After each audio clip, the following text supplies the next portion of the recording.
Good morning, everybody. As Karen just pointed out, we've left the book of Exodus, Shemot, names, which, by the way, I was thinking could be the names of God because there's so many names of God revealed in the book of Exodus.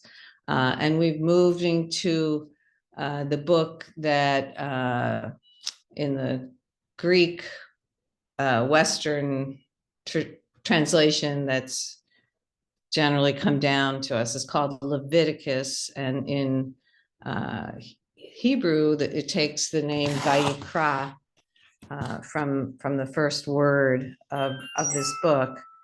And I hope that's not distracting. There's a phone ringing.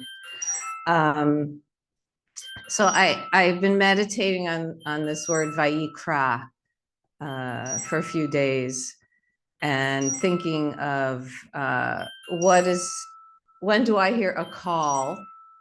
When do I hear, right, there's a call. When do I hear a call that I push away and like, oh, I wish I didn't hear that. Thank you. I didn't even get that. The phone ringing in the background.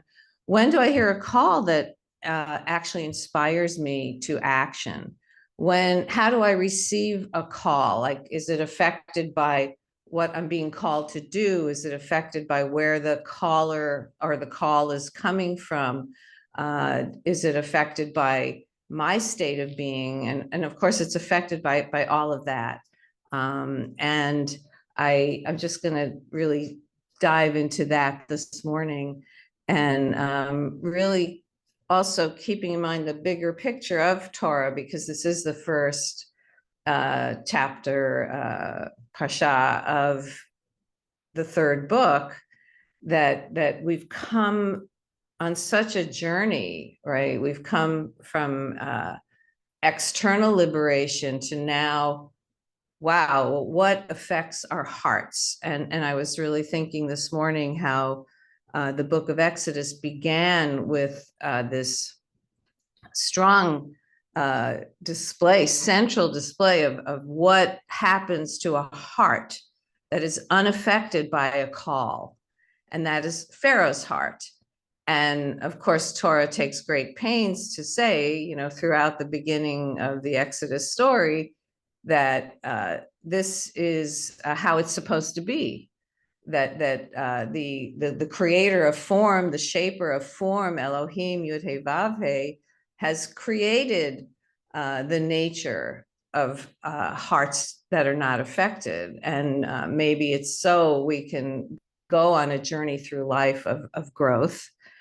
So now we're starting right at the beginning of the book of Leviticus with instructions and modeling for creating hearts that will be affected. And of course, this was the building of the Mishkan as the book of Exodus moved on. So for me, there is a real flow from the ending of Exodus to where we are now in Leviticus. And it has to do with how do we, as individuals and as a collective, create a world where our actions come forth from our hearts because by each other.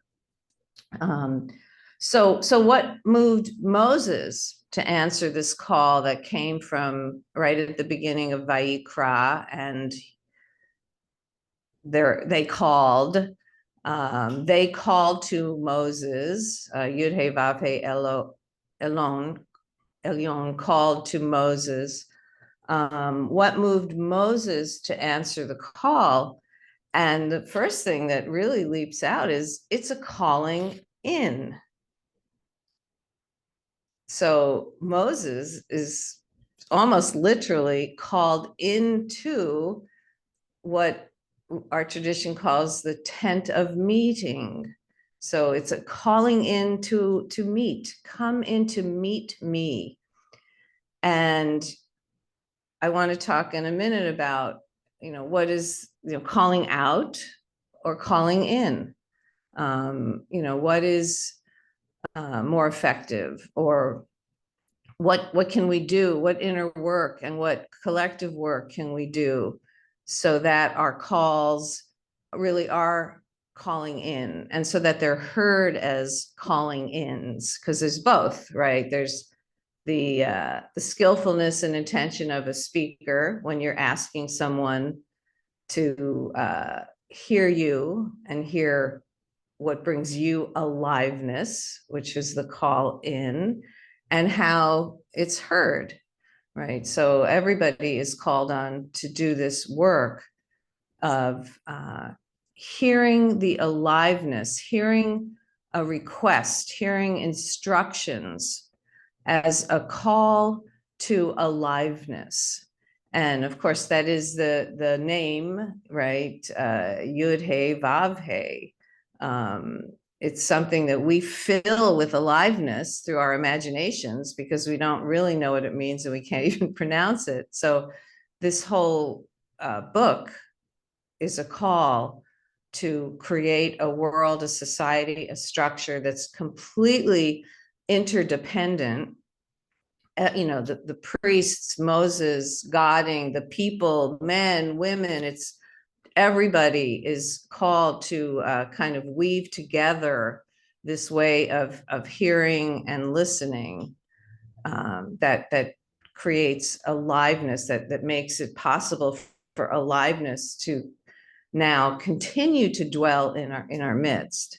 So Moses is called into this Ohel Moed, this tent of meeting, this tent where different aspects of time and space meet, right? Like our multi-day holidays, we call the days in between days of Moed, where our work days meet our holy days. Like, so he's called into this space where all the elements of life meet.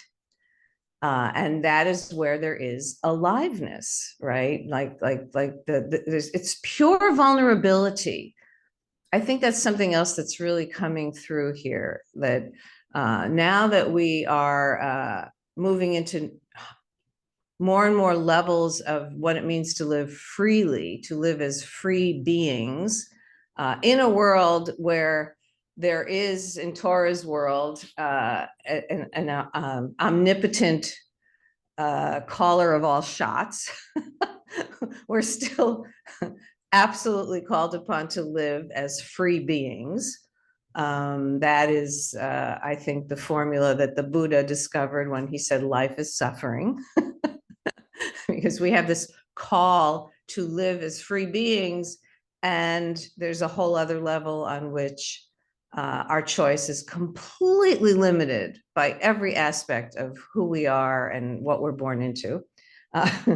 But so we are called to, what is this element that is really introduced here in terms of making free choices? It's vulnerability. So when we are called into this space that we have constructed with following instructions from we don't know who or where, this person who was gone for 40 days and we freaked out, and this unpronounceable that maybe we could see, maybe we can't, we're following these instructions, and we're supposed to do it as free people. So what are we called to meet? We're called into this tent of meeting, and the we here is Moses is called into the tent of meeting, but the whole book is very clear that he's called in there so he can transmit everything that he's heard. There's nothing that Moses hears that Moses is not supposed to pass on. There's no secrets, which is pretty amazing, because he's called into this place, right, that nobody else could go into. Although maybe, I'm not sure if the elders are ever invited in to the Ohel Moed. I don't think so, right? he's called into this place, but it's really for the purpose of being a channel. So he's called in, the first sentence is, Vayikra. He's called in to connection with presence. And he's also called in to be with his old friend. So many beautiful levels of this that are going on. But now his old friend he doesn't have to go up on a mountain and disappear for 40 days. It's all in the midst. So I think there's something very compassionate going on here also. That when the instructions in the end, toward the end of the book of Exodus was, build me this mishkan, this sanctuary, so I could dwell in your midst. I think we could really read that as, so that maybe in a way the order of the universe that is sometimes called God was learning also, maybe this is too much for this people, that every time I'm going to pass on instructions to Moses, he's going to come up for 40 days and disappear in this cloud of fire. Let me bring them into the process. So even if the people can't actually come inside, they know what's inside. They built it. It's here. So maybe there's some growing compassion as the ordering of the universe, the shaper of form, comes to understand more and more the creation, because the creation is changing all the time also. Maybe that understanding is generating more of a compassionate world. Moses is being called into belonging. He's called into really having a place in the fabric of life. And just giving a little nonviolent communication gem here, because I really love when I find the principles of nonviolent communication coming alive in Toyrah. The founder of nonviolent communication, my teacher, Marshall Rosenberg, said that there's NVC answers two questions. What is your aliveness? And we're about to get a whole set of instructions for what aliveness wants, how aliveness wants us to come close. Korbon is the coming closer. It's not sacrifice, it's coming closer. So we're learning about aliveness. And the second question that nonviolent communication answers, that I think absolutely Toyrah is right in our face with, is, well, what can we do to make life more wonderful? And what we're seeing here, and in NVC, that's called a request, that you actually, each one of us takes on the responsibility to know what we would like from this other person, what we would like from the world, and to learn how to ask for it with a lot of specificity, and to ask for it in a way that is heard as a calling into generosity. In Buddha, this is dana, what brings us closer to each other, because we are feeding the life in each other. And that's exactly what's going on here. So Yud-Heh-Vav-Heh Elon calls in Moses and says, now, here's a whole really complicated set of instructions for every single layer of this human society that we're building together. And Moses hears it as a call in. He doesn't hear it as a burden. He doesn't hear it as re-enslavement. That's amazing. So I was just thinking, when I ask someone to do something for me, first I want to make sure that I'm not demanding that they do it, right? That's enslavement. When I demand that they do something and I don't care about the impact on them. That was Pharaoh. Yud-Heh-Vav-Heh is saying, you want me to live in your midst. So this is what will make that possible.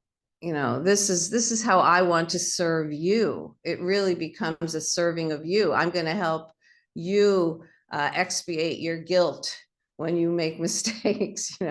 I'm going to help you support this caste of priests who are kind of stuck in the middle. I'm going to help you create a cohesive society. So the set of instructions that we're receiving throughout this book, I think, are coming from this place of, I'm doing this to create closeness.